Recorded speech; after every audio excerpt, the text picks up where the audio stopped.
Praise the Lord. இது உங்க தின திருச்சுடர். That one thing that keeps fueling your anger. கோபம். எபேசியர் 4:26. கோபமா இருந்தாலும் பாவம் செய்யாதிருங்கள். சாயங்காலம் மட்டும் உங்கள் கோபத்தை வைத்துக் கொள்ளாதிருங்கள்.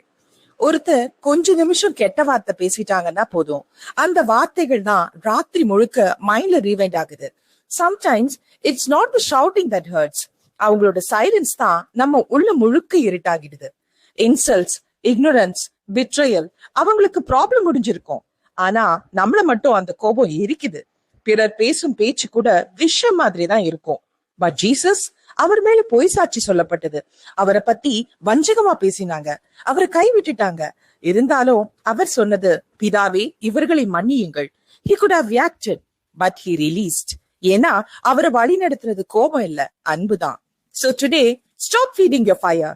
Start surrendering your heart. கோபத்தை கண்ட்ரோல் பண்ண ட்ரை பண்ணாதீங்க, அதை கை விட்டுடுங்க.